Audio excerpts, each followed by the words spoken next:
Thank you everyone for coming to today's Bixby Marshland presentation. I'm Wendy Wirt, a civil engineer with the Los Angeles County Sanitation Districts.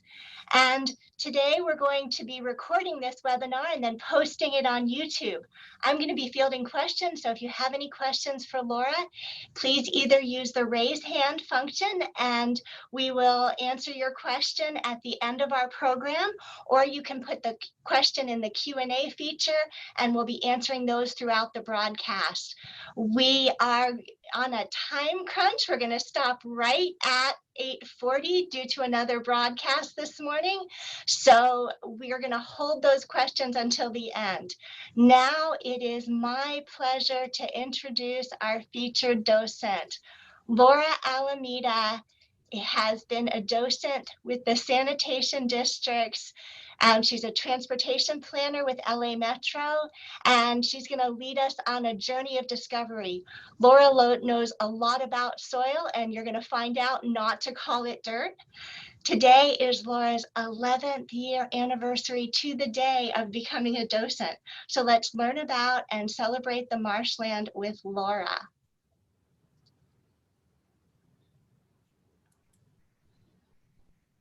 Thanks, Wendy. Hi, everyone. I'm Laura. I love being out in nature no matter the weather, and I love seeing people enjoy nature. It makes me very happy. So facing southbound, here you see the Bixby Marshland northwest of the Joint Water Pollution Control Plant. So it's right here. And here we have two aerial photos, one taken in 1941 and the other taken this year. In the 1941 image that you see here, there are more greenery. There's actually more greenery. Yes, I'm not on this picture. I know it's black and white, but there's, oh, sorry about that. I know it's black and white, but you can definitely see that there's more greenery and less buildings, less structures and highways. There's also more water because this whole area was once part of the freshwater marshland called the Bixby Slough. So unfortunately, in 1970, due to the urbanization, the Bixby Slough was cut off from its water supply when the Wilmington Drain channel was built. Does anyone know what tree fits in your hand? A palm tree. Palm trees, eucalyptus trees, and castor bean plants all used to grow in the 17 acres that you see right here in the picture, which was part of the original Bixby Slough. This neglected land was rescued from urban development by the sanitation districts. So this is a photo from 1995. And here's a sneak peek of what the area looks like today. This incredible landscape is now known as the Bixby Marshland and is a comfy home for many native plants and animals. It's also a place enjoyed by many folks where they are free to birdwatch and connect with nature. So this right here is the parking lot. And then we have a lot of trees here. And down here, you can barely see it, but it's the walking path. So this walking path for the visitors takes you on a journey through the marshland. And the colors are really, really nice right now. We have all the fall colors. And here's the pedestrian bridge. Two resting areas, a pavilion.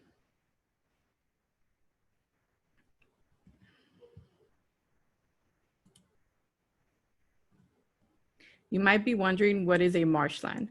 Well, besides being a cozy home for plants and animals and a wonderful natural environment for city folks, the Bixby Marshland helps with several things.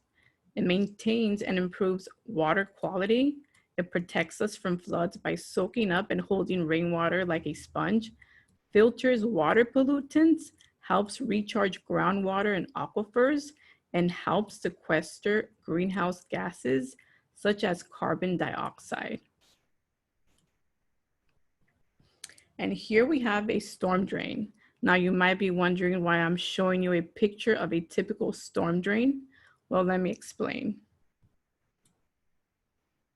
So you see here these little tiny squares. Well, they represent a storm drain similar to the storm drain I just showed you in the previous slide. And these thin blue lines, oh, excuse me, I'm sorry about that. So these thin blue lines here are drain lines, and these thicker blue lines are also drain lines. But this thick one here is the Wilmington Drain. And this channel right here, there's a pipe, as you can see here close up. There's a pipe that feeds water into the marshland. So it's right here, a close-up of that. And then here's the Bixby Marshland. And here you have the Bixby Marshland.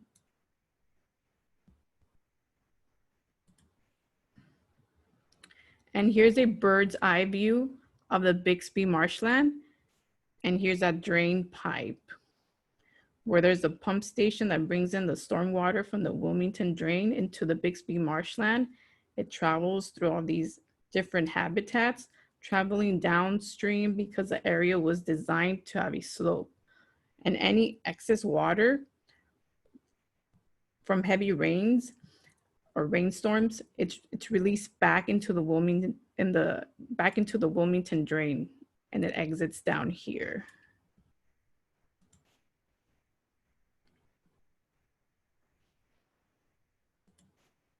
Okay, and here you have the Wilmington Drain channel down here. And then the water's coming in, it's traveling downstream, and it flows underneath the pedestrian bridge, continues to travel down. It's taking a curve, and it's going through all the different habitats. And here it's taking another curve. And then here we have the Wilmington Drain channel that I was showing you earlier. So it's traveling parallel to the channel. And then the water continues down. And then excess water, it'll get released back into the channel through here.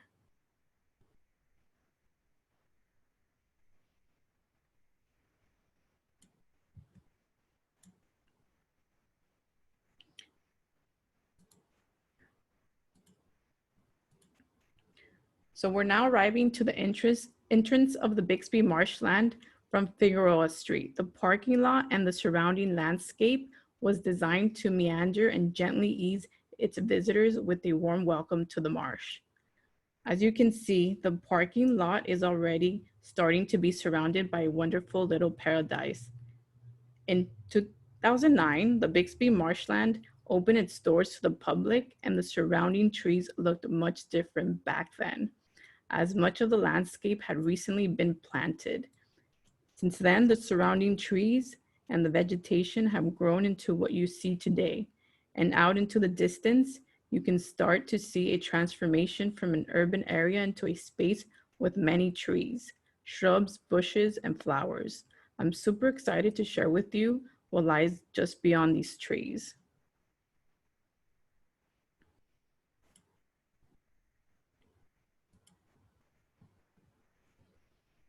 Even from the parking lot, you can already spot some wonderful wildlife in the marsh. Here we see a female yellow-bellied sapsucker photographed from the parking lot. This was a rare sighting and brought many bird watchers to the Bixby Marshland. She's eating bark beetles, which inhabited our sycamore trees as a result of the last drought. She plays a very important role in the marsh's ecosystem. She keeps the beetle population at a balanced and healthy level. We're going now to walk along the visitor's path and stopping at different observing areas. So we're gonna walk through area number 1. Starting here, walking towards area number 1, then 2, then 3, then 4, and then coming back towards the starting area, and then going to the last area, which would be area 5.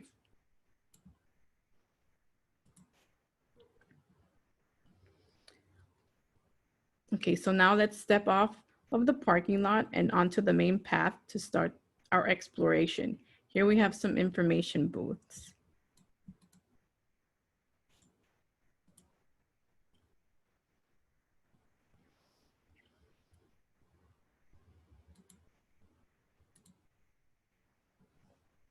So as we walk down the path, I want to inform you about 3 distinctive areas in the Bixby Marshland. So we have the aquatic area, the riparian area, and upland. So duckweed occupies the deeper aquatic areas, and bulrushes or tules occupy the shallow water areas. Riparian areas primarily support woody plants such as trees and shrubs, and upland areas support primarily grasses and shrubs and drought-tolerant plants. And here I would like to introduce you to the Torrey Pine. Only 2 naturally occurring groves of Torrey Pines exist in North America. One is located in Santa Rosa Island and the other in La Jolla, California. We are very lucky to have 28 Torrey Pines here at the Bixby Marshland. So here we spot hummingbird chicks in a Torrey Pine. So these hummingbirds nest, they're so tiny, they're about the size of a ping pong ball. Hummingbirds are very resourceful birds. They use spider webs as material for making their nests. The web stickiness helps them catch small insects for food and also helps prevent the chicks from falling out the nest. Unfortunately, just like humans can become caught up in a spider's web, which happens to me all the time, hummingbirds also become accidentally caught in a spider's web, and if not saved by their mother or a kind human, they will die. And here is a male Allen's hummingbird. The male throat is an iridescent orange-red color that looks like sequins, and the female Allen's hummingbird are similar in color but don't have that sequins throat look. I really wish I had this bird's fast metabolism. It eats every 10 or 15 minutes and it manages to stay slim and trim. And one day it visits about 1,000 flowers, consuming nectar in an amount that's twice its body weight. Talk about being hungry. Now let's walk towards the educational pavilion. As you can see, the native California coastal sage scrub species are thriving this year, providing so much ground cover and habitat for animals. You can see more Torrey pines.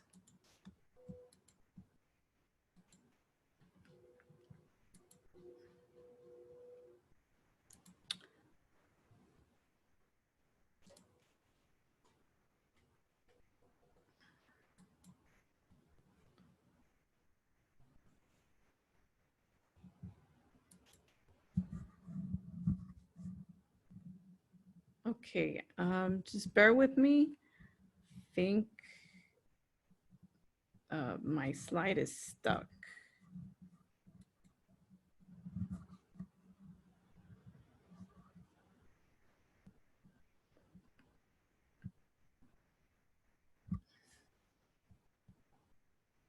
Okay, there we go. I don't know what happened there. Okay, so here we have California sagebrush, also known as Artemisia Californica. It's a very fragrant plant. Its fragrance can be used as a bug repellent, deodorant, making tea. You can gargle with the tea to help with sore throats. Artemisia is a fragrant member of the native California's coastal sage community. This plant is a great source of shelter for small birds and animals, providing seeds for birds to eat. It's a drought-tolerant plant. It's a hardy plant. If it burns, it will regrow. In California, sagebrush is one of the most important medicinal plants among Native Americans, used by the Cahuilla to promote healthy childbirth and also used to treat colds. 516 California sagebrush plants may be found at the Bixby Marshland. And here we have this beautiful yellow California brittle bush. In the marsh, many creatures use this plant as food source, but out in Southern California deserts, it's a great source of food for mule deer and bighorn sheep. This shrub provides flower blooms twice a year. 360 brittle bush plants can be found in the Bixby Marsh. And here we have lemonade berry. It has tough, wax-covered leaves that help it retain moisture throughout or during times of drought. Lemonade berries are edible. They can be eaten as is, but are very sticky and can also be placed in water to give water a nice flavor. They have a sour, tangy taste, and 46 of these plants may be found in the Bixby Marsh. And here we're looking at this purple sage. Purple sage is edible and smells amazing. Can be used to flavor meals and can be dried and bundled together and tied to make smudge sticks for cleansing and used in healing meditation. 31 purple sage plants may be found in the Bixby Marshland. And here we have buckwheat. So it's California buckwheat. It's a fantastic plant to have here at the Bixby Marshland. It attracts different types of pollinators such as native bees, wasps, butterflies, moths, and beetles. So we're walking towards the educational pavilion, and look, there's a young lady and her family, and they're celebrating her 15th birthday and taking pictures. How sweet this is. So continuing our walk towards the educational pavilion, here you can see much plant diversity. And here, take a look at these grapevines. They're pretty much taking over the area. Allow me to introduce you to desert wild grape, which provides shade to the educational area year-round. Notice the eucalyptus tree posts here. These trees were once alive at the marshland before the restoration took place. The eucalyptus trees, being non-native to the area, were cut down and repurposed and now provide these wild grapes with vine support. And here, this is a close-up view that shows patterns in the eucalyptus trees and the eucalyptus tree posts. This reflects the life cycle of the bark beetle. The larvae eat the wood. Then when the mature adults emerge, they fly away and the patterns end. And here we have a close-up of the desert wild grape. The leaves are fuzzy underneath and resemble a heart in shape with a pointy tip. Desert wild grape blooms in the spring and the flower color is the greenish white color. The young fruit is green, but as it matures, it becomes black in color. Native Americans ate these grapes fresh, cooked with them, dried them for raisins, and used them for making refreshing drinks. The grapes are very tasty, and Bixby Marshland visitors and wildlife love them. So as you can see here, we have our visitors just picking some grapes. And here's a bird's eye view of the educational pavilion. So area 1. And we're leaving area 1. And here we see California wild roses. They love moist soils near water sources. They grow here at the Bixby Marshland. These wild pink roses have only 5 petals. They're very fancy roses, but are simply just beautiful. These petals are edible. The rose hips are also edible. You might be wondering what rose hips are. So these are rose hips right here. Rose hips are the seed pod that grows on the plant after the blossom dies off. To harvest the rose hips, all you have to do is remove the pod when it has a nice give, not too firm. Remove the seeds, and the pod can be used to make teas, jams, sauces, desserts, or you can just eat them as is. And then here we have blue elder plant. The elder flowers are edible and are sometimes used to make elderflower syrup. The elderflowers produce fruits called elderberries. Elderberries are also edible. They taste rather tart and taste a bit like blackberries, but more sour. Elderberries contain antioxidants and vitamins, and they make great desserts. I'm getting pretty hungry right now.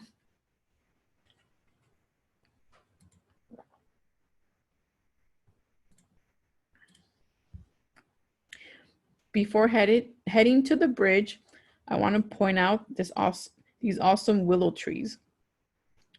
Willows love water and they are found in very moist soil. They help reduce flood risk because their roots help stabilize the soil and slow water runoff.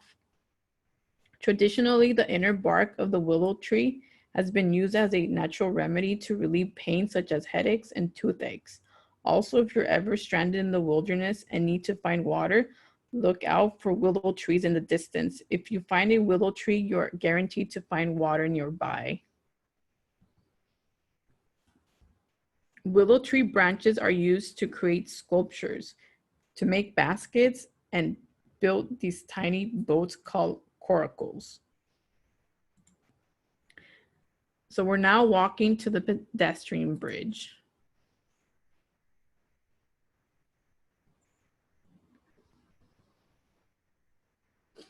Wow, look at all these tules. There's so many.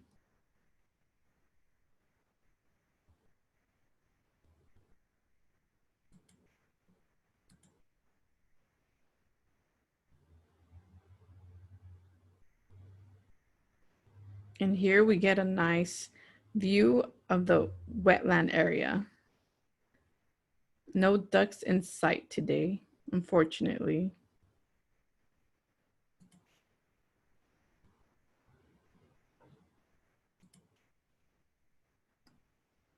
Currently has plenty of water. And here we have decomposing tules or bulrushes, helping with transition between dry land and water. Tules or bulrushes are well adapted to growing in the water. They take in oxygen from the stem surface rather than from the air spaces in the soil by their roots. Tules can live in up to 2 feet of water. Native Americans cut tules for mats and thatching for their houses. The thatching is both insulating and waterproof. And here we have these beautiful Canada goose enjoying the pedestrian bridge.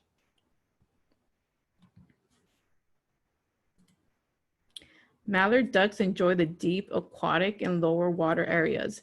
They swim and eat in the water and use the riparian areas of the marshland to lay their eggs. The green, algae-looking stuff in the surface of the water is actually a water plant called duckweed. And as you can see here, the ducks love duckweed. And here's this mallard. He's having an awesome time sucking in water and then spitting it back out over and over again. While it's doing this, it's also eating plants and some of the insects in the water.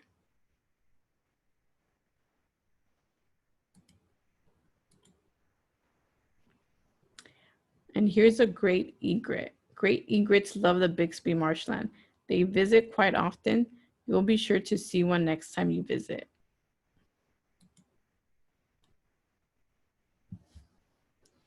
And here we have Yerba mansa, also known as lizard tail. This is a very interesting plant. It can grow underwater or in soil. Similar to ginger roots, this yerba mansa has rhizomes that grow underground. Rhizomes are horizontal underground plant stems that can produce the shoot and root systems of a new plant.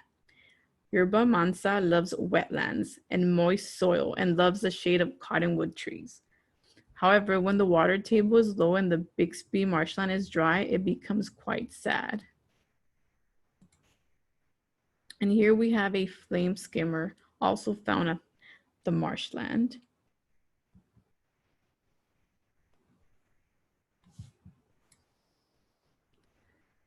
And then here we have Area 3, and there's caution tape to prevent disturbing the birds. Wetlands are sometimes called the kidneys of the landscape because they receive water that rushes off the land during storms and slow it down so that it gently enters the ocean or soaks into the ground and goes into the underground aquifers. It's important for water to be slowed down so that the soil and other particulates settle out rather than being carried into the ocean, and the wetland water is cleansed of pollutants.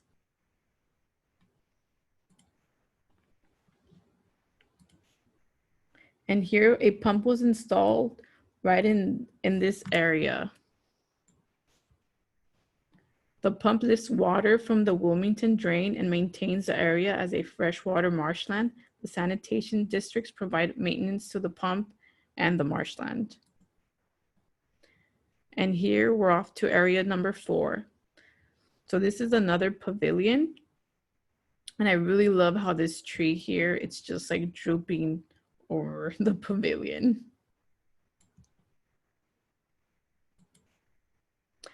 And now let's head back towards the bridge.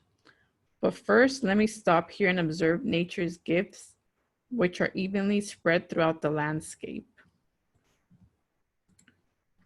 An abundance of organic material is layering beautifully. Trees and plants are providing these gifts to the soil to help feed the soil and protect it from too much solar radiation. Soil is the basis of life. Together with water and sun, they bring life on Earth. This life on Earth becomes a home of humans and many species of insects, animals, fungi, bacteria, and other microorganisms that cannot be seen with the naked eye. 1 ounce of soil can contain 1 billion live organisms. We can witness perennial root systems and microbial communities growing in this microclimate that has been created here at the Bixby Marshland, with plenty of organic matter creating more biomass and more microbial diversity. Here we're looking at an American kestrel and which is the smallest hawk found in North America. It makes its natural home in tree holes and loves to feast on bats, rodents, insects, frogs, and birds.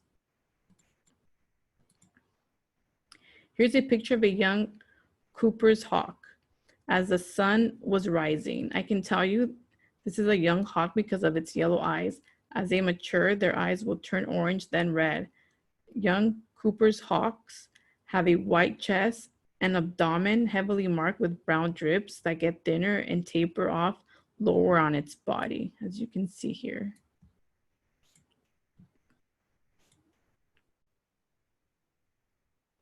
And here's a close-up of the little Cooper's hawk. He's hungry and calling out for his mom to capture breakfast for him. Let's continue along the way back towards the pedestrian bridge. There's the young Cooper's hawk flying over us.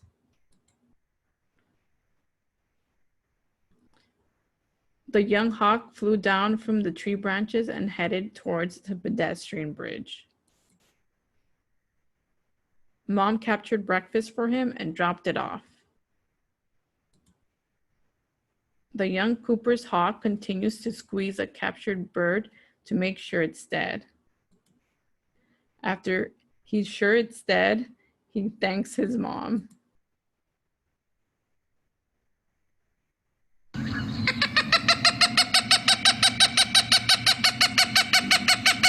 We're going to continue walking towards Area 5. Let's stop to check this gorgeous blue grosbeak. I love all its colors. These birds, when possible, use snake skin to build their nests. They do this to scare off predators.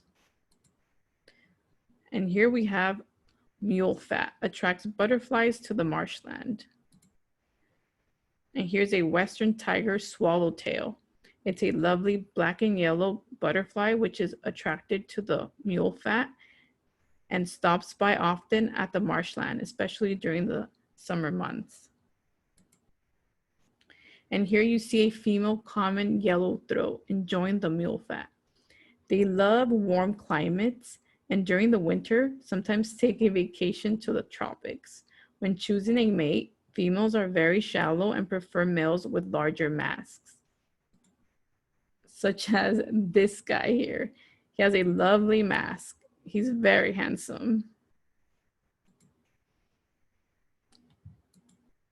Here we see cottonwood trees and sycamore trees.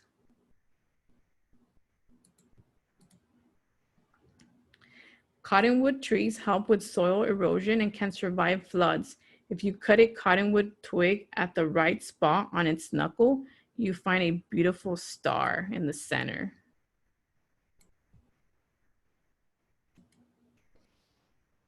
And here we have a sycamore tree. Sycamores have the largest leaves of any native tree in North America. Chips of bark from its trunk and roots can be boiled for coffee.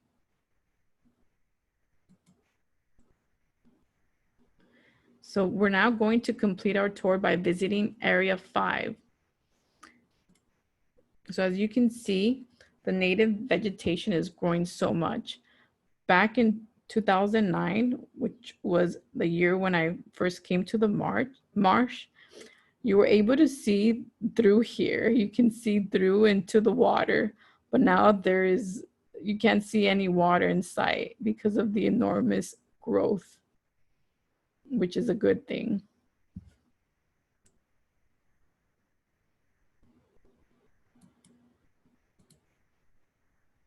And before heading out, I wanted to point out a few creatures that roam around the marsh and hide very well from us. I don't think they need to be announced. I'm sure we all know them and grew up with them.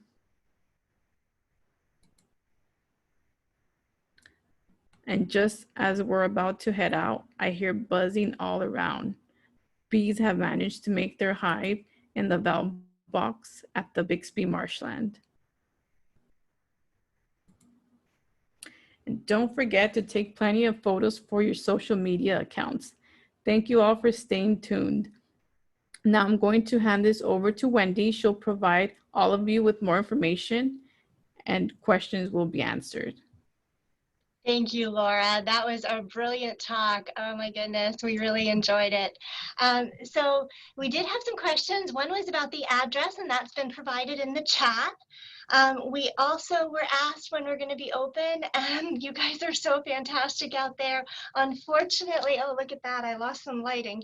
But unfortunately, we are, due to the COVID situation, only able to do these virtual tours, but we're going to be doing them for the foreseeable future, the first Saturday of every month. And then we can also do virtual tours here in this forum if you contact the information there. So you go ahead and give us a call. And then the other questions that came in, they were so interesting. You guys are a really engaging audience. They had so much interest in the native vegetation, Laura, that they wanted to know if they could come out and snip some of our plants, cut them and take cuttings home, which would be fantastic, except that we have such a sensitive ecosystem out there. I don't know if you want to weigh in on that, Laura, but she alluded to how they were so tiny in 2009, and we're really excited to see them come in. Oh, Laura, you seem to be muted. Okay, can you hear me? We can. Okay, I would actually just go out for a hike, and then when I spot one of those native plants, I just take a cutting from there, you know. But before taking a cutting, of course, I would ask for permission from the plant and then take the cutting and then thank the plant. Oh, very nice.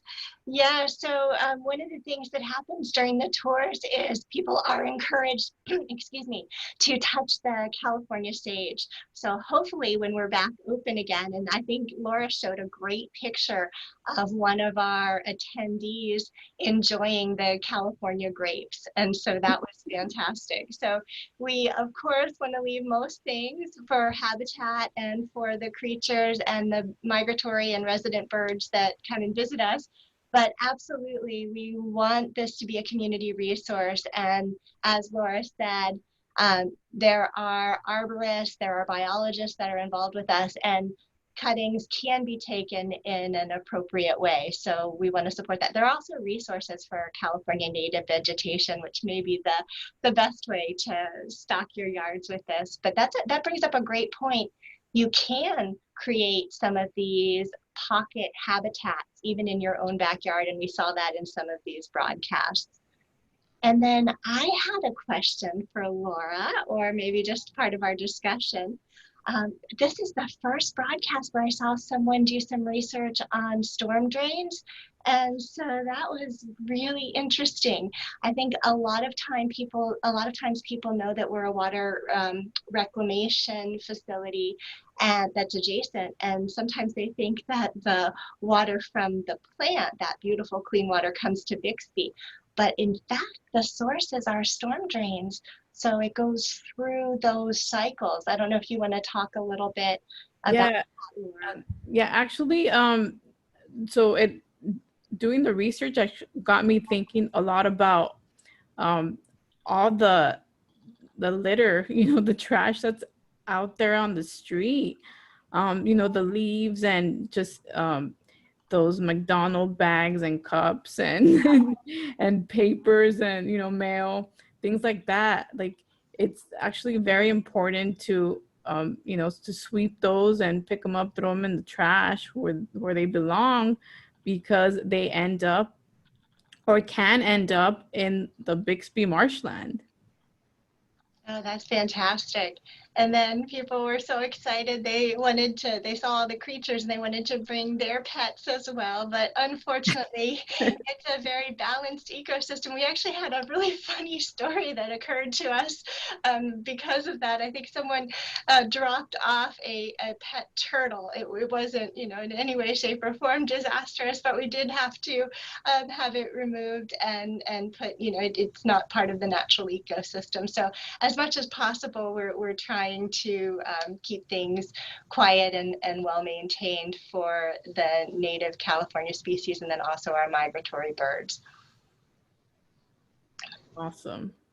And if you would like to speak to Laura in person, you can use the raise hand feature. And we have only about 2 more minutes. But it looks like, I'm seeing people saying a lot of thank yous and good talk, Laura. So I think we're pretty close to signing off. But I just want to say, as we do, that the sanitation districts are really pleased to have restored this environment so that we can provide a home for plants and animals and improve the water resources in our region. Visit us again, spread the word to your friends and family. Soon we're going to be open the first Saturday of every month. And as you can see, and as you've seen with these broadcasts, the marshland changes constantly. Oh my gosh, Georgie Winter said it was a wonderful tour, Laura. So we'll end it with that. Thank you for joining Glad we us. liked it. And for those of you who are interested and want to learn more about the sanitation districts, we do have a public tour coming up. I can go ahead, and I think we need to sign off pretty soon, but let me see. I can give you guys the webinar maybe, or Maria, do you have that? Can you put that in the chat for me? Yes, I will. I'll put up the link to our Valencia water reclamation tour right now. Oh, excellent. So this will be kind of our final communication. Thank you all so much for joining us, and we'll let Maria, we'll sit here for a moment while she gives us some of that information. Laura, go ahead and stop sharing your screen so that she can give the box in the middle. There we go. Okay, got it.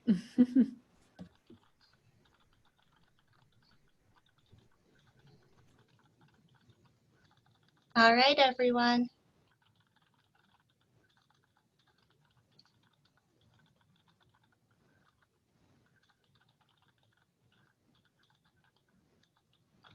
Oh, a lot of people are saying good things about Laura, so thank you. Yeah, this has been an amazing journey. And there you go. So there's the link. If you guys look in the chat box, our Valencia water reclamation plant. So if you want to see how our sewage gets cleaned up, and they have some advanced treatment out there. So it's really a fascinating tour to go on. We hope to see you again. It sounds like in about 15 minutes.